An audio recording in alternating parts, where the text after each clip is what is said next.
All right, let's bring the jury back.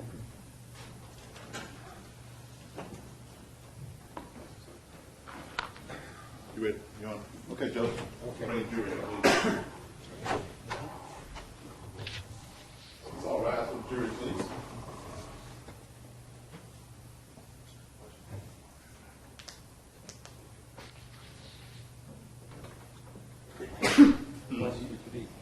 Bring the jury in. Okay, I thought you were saying. No, I was trying to stop her from popping that clip.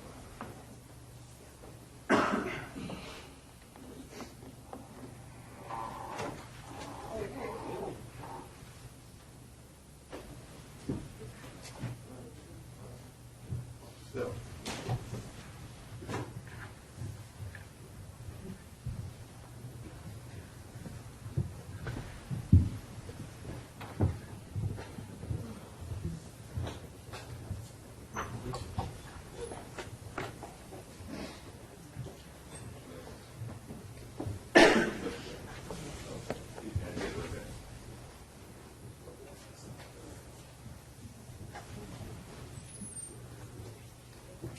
Yeah, we got it.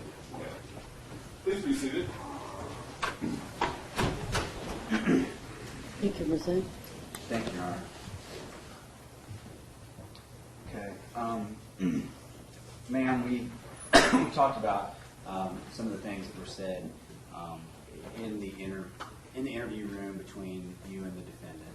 I'm going to ask you about some things that I don't think he told you, okay? He being the defendant.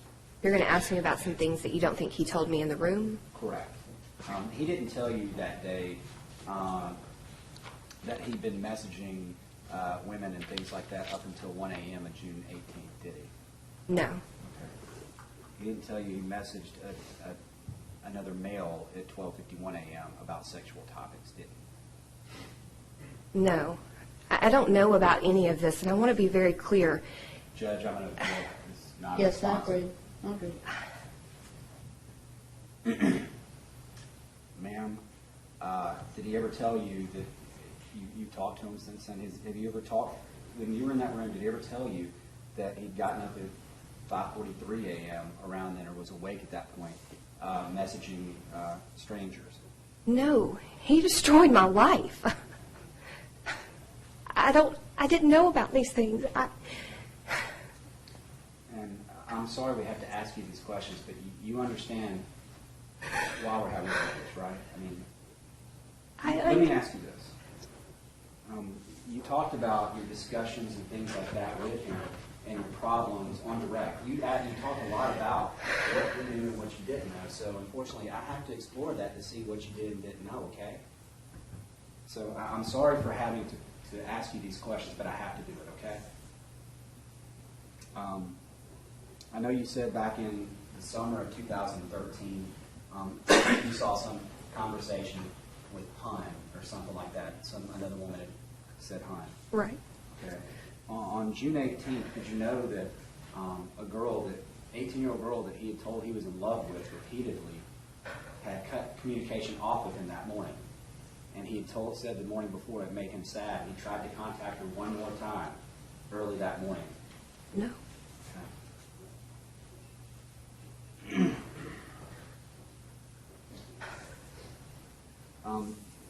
Did he tell you that he had actually been continuing a conversation, sexual in nature, that actually continued while he was at the Chick-fil-A with Cooper? No. And did he tell you anything about responding to a post and getting in a conversation about, the post talked about hating being married with kids and him engaging in a conversation there while he was at Chick-fil-A? No. Did he tell you that he was actually finishing that conversation while he was on the drive to work with Cooper? No. Now, I've got to go back over some of these things regarding what you testified to on direct regarding the timeline of your marital history and some things like that, okay? Did you know that on May 9th he'd actually gone and looked at the divorce separation checklist on the Home Depot website? No. And that was around the time he was worried about Chick-fil-A, correct? It would May have 9th would have been right around. been waiting to hear back. Right. And May 9th, you remember getting text that same day where he was talking about, I'm feeling kind of nervous. I don't know his exact words, but do you remember getting text where he said he was worried? I know that we had texted about it. I can't remember the exact words. Okay.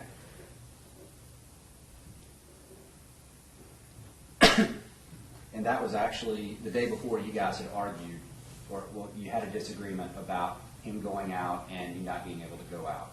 The having drinks with friends? Yes, ma'am. Yes. Okay. Now, you talked about covenant eyes. Y'all brought that up on your recs. I need to ask some questions about it, okay? He had an accountability friend or partner or something like that. Is that correct? Yes. It was linked through the application that Now, was... this application, was it on a computer? It was on a computer. Okay, and would it have been the MacBook Pro, if you recall? I'd imagine Home Depot probably Whatever- would allow that on the work Lenovo, but, I wouldn't... The only one that I know that it was on his personal laptop. okay. And do you remember, was it an Apple MacBook that he had? It was an Apple. And who did this? I guess he had this Covenant Eyes thing that would check for just pornography sites and things like that over the course of years, kind of off and on. I think it was a continuous monitoring. Okay. Now, Billy Kirkpatrick was his accountability partner, so to speak, correct? He was. I don't know if there was ever anybody other than him, but I know for sure he was one of them. And did you know that he stopped and said, I can't do this anymore in the fall of 2013? Billy did. I was not aware of that until after After all this everything happened. happened. Okay. So this Covenant Eyes thing just sends a report to a friend. It's nothing else. No other monitoring. It doesn't cut off your access to the computer or anything like that, correct? As far as I understand it, it just flags certain websites and sends it. Okay. And obviously, this didn't stop him from communicating with actual other humans, people, things like that, correct? Obviously, it did not. Now, you talked a little bit about counseling, and the counseling y'all did with the doctor. After, I think starting in March of 2013, was this after you had caught him, I think you said, looking at the screen, and he closed it, and you asked him what he was doing, and he said he was looking at pornography? Yes. Okay. And on that day, the doctor actually asked you guys to send kind of, I guess, a statement of the issues and things like that. Do you remember that? I do. Okay. And do you remember that you were actually the one who created that document to email to the doctor? I did create that. Okay. And all Ross did was say, yeah, looks good to me, I don't have anything to add. I don't remember what he said back about it. Okay. If you saw a copy of that, would it refresh your memory? Yes. Okay.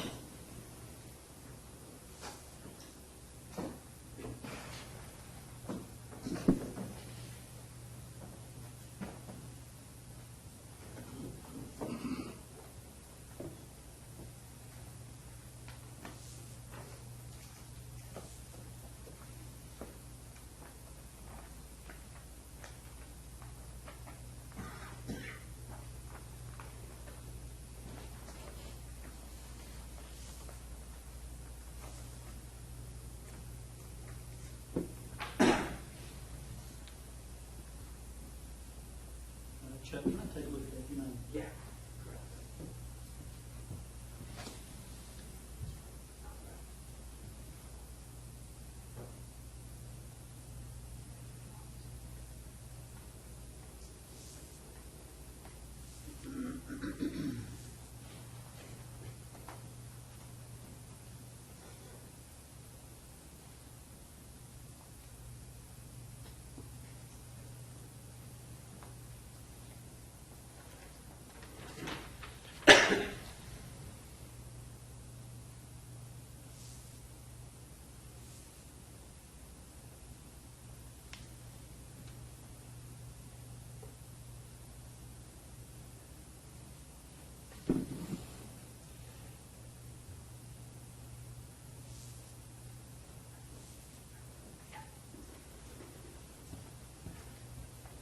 Ma'am, just to show you, you recognize this as a copy of the email that you would have sent to the doctor says, "Hello, Doug," and then the defendant's response.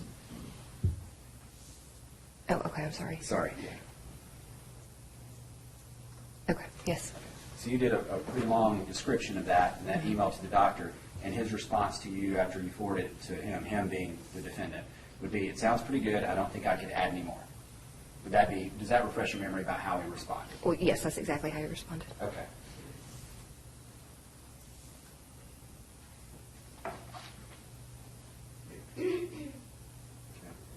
And this was, Cooper was about 8 months old at the time of this email, right? March 25th, 2013. I'm not good at math. I think I must have wrote this down. I did math ahead of time. So. That sounds about right. When was the email sent? It was March 25th Okay. of 2013. So according to what you testified to yesterday on direct, you realized he had some kind of issue with pornography at that point, correct? Correct. Okay. And I know you said that when you testified that you guys had never had any huge fights or anything. Do you remember writing a letter to Angie Bond? I just wanted you to know, titled something like that, a document was found on your computer? I know about that document, yes. And the defense has shown you that document before, correct? I don't remember how it was shown to me, but I've seen it. You've seen it, has it been sometime in the last few years? Yes. Okay. But Did you remember describing to her that this, whatever it was, that you said you couldn't go into detail about it, but that it was something that was much worse than an argument? You remember describing it like that? I'm sorry, I don't. Okay. Do you know when that document was created? Yeah, 2009. I have looked over that and I've read it, and I could not remember to what it was referring to. Okay. What situation it was referring to. That's fair enough. But in 2009, you did write a document to Angie and talking about issues in your intimate life as far as in your marital life, correct? Right. And you said in that specifically, I know he would never have an affair on me, or would never commit adultery, I think is what you said. Is that what was in my? Mm-hmm. Okay. You wouldn't deny you would have written something like that. No, I wouldn't deny that. Okay. And when this happened, you went in detail about how difficult it was, and I think you said you took some blame on yourself as well for this. Do you remember doing that in that letter? Yes, if it was referring to the problems that we had as far as erectile dysfunction, low testosterone, my reactions to those circumstances. Well, this was talking about something that you going into a bookstore, and you said that you were looking at a book called Sheet Music that was talking about helping with intimacy in a marriage, and you felt like you had disobeyed God because you decided not to buy it. You felt like it was the Lord trying to show you that you needed to buy this to help your marriage. Do you remember that whole conversation? I do remember that. Okay. And you remember having this, I guess, this big thing that's worse than a fight with Ross. Obviously, would he have been upset and cried during these type of things? I just don't remember what triggered me to write that. Okay. So I'm not sure what I mean. I'm the one that wrote it, and I can't even tell you what I meant by that. Okay. So it could have been something even different than the discovery of the pornography in 2009. It could have been some other incident. It could have, I'm sorry. It could have been some other incident involving sexual promiscuity, not involving the pornography back in 2009. I'm sorry. I'm not understanding the question. Okay, let me, and sometimes I ask confusing questions, so let me just try to break it down a little bit. Yesterday, you told the jury on direct that you first, I think it was in 2009, when he talked to you or confessed to you about that he had a problem with pornography. Mm-hmm. Okay. I think it was closer to 2008, but Okay. And then you said the next time that something happened was 2010, when you Right. uncovered the message where he was asking for a photograph of another female. right. I believe that letter was somewhere in the middle.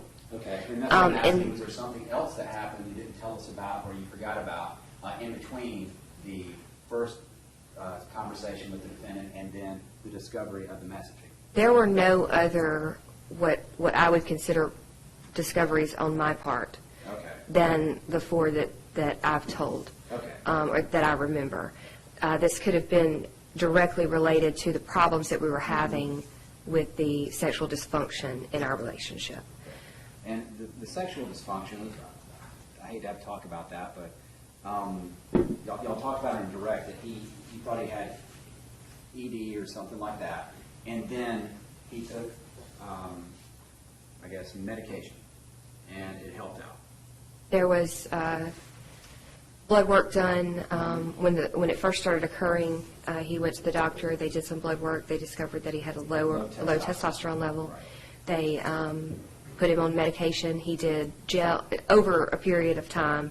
He did shots. He did gel. He did patches of testosterone. Right. And of course, they also gave him prescriptions for erectile dysfunction type medications. Okay. And so, just kind of going back to 2009 and 2010, when y'all would talk about these things and these big problems in your marriage, obviously he would be upset. He would cry on these occasions, I assume, correct? I don't remember that. If I did, I would tell you. I just Yeah. don't remember. Is it possible on these occasions where you busted him that he would break down and cry and say, "I'm sorry, I've done this. I won't do it again"? When I picked up his phone and saw the message, yes, he was very, very upset. Okay. And crying like a baby, I'm sure. I don't remember exactly how he was crying. If I did, I would describe it to you. I just don't remember. Okay.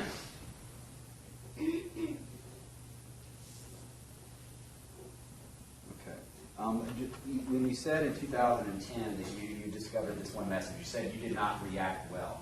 And I believe you stated, this is the occasion where you went to the bathroom. Is that what you mean by not reacting well to him messaging sexually other women? Yeah, I was very, very angry. Which would have been, that's an appropriate reaction to your husband doing something like that. You would agree with that, right? I would agree with that.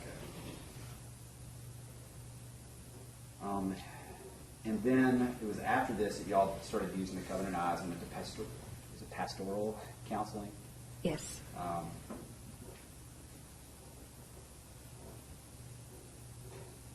And when y'all moved here in 2012,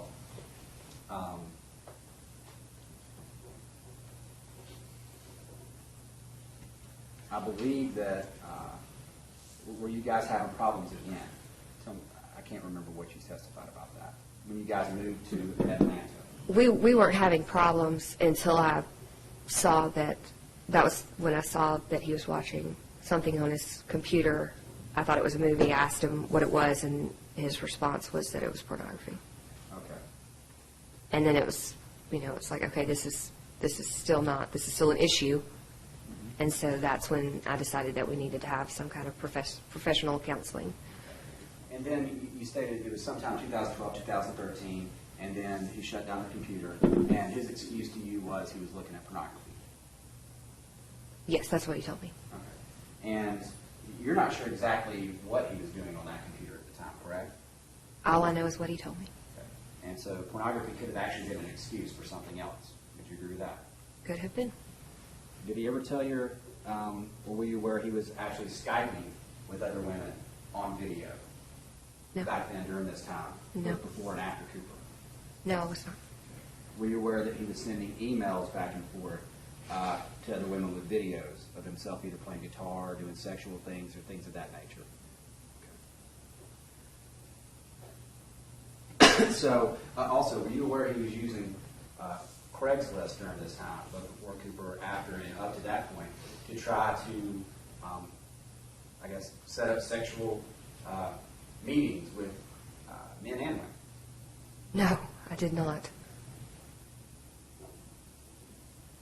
So it's possible he was using porn on that day as an excuse and lying to you about what he was actually doing in his other life. It is possible that he was lying to me. And when you stated that this was an eye-opener and you exploded, how did you explode on that occasion? A lot of things have happened since then. A lot of Yes, ma'am. different ranges of emotions. All I can say is that I was very upset. I was angry. I was mad. I was disappointed. all of the things that I had felt throughout this trial. Yes, ma'am. And on that occasion, did you take his phone or anything like that and look through it, or was it just, you were kind of like, I'm done, we're going to counseling? We were already in counseling at that This was time. the fall of 2013, correct? There were times that I tried to take his phone and look at it. And would he let you? Yes, he would let me. And did you ever find anything? No.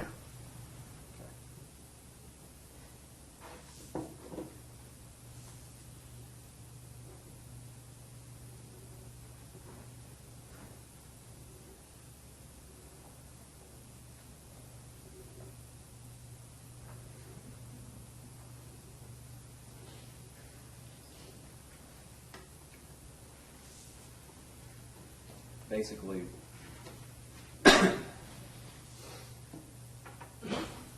you had no idea how his behaviors were escalating over the years, correct, as far as what he was doing with other people and things like that. You had no idea, correct? I had no idea. I did not know.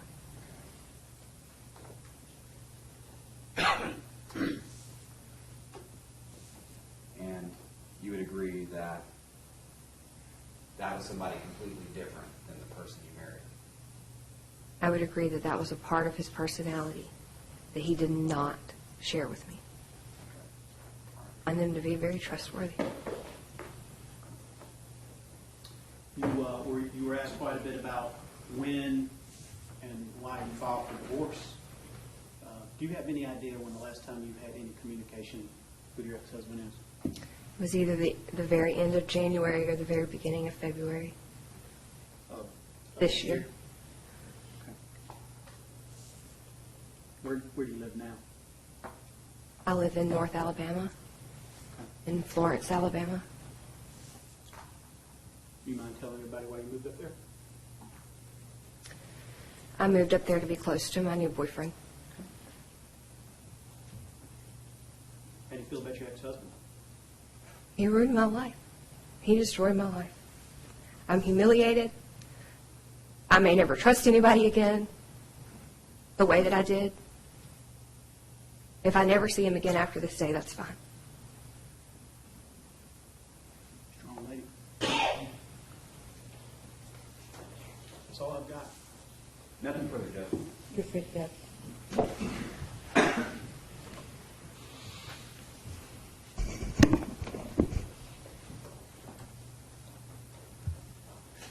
We'll call Joey Nesbitt.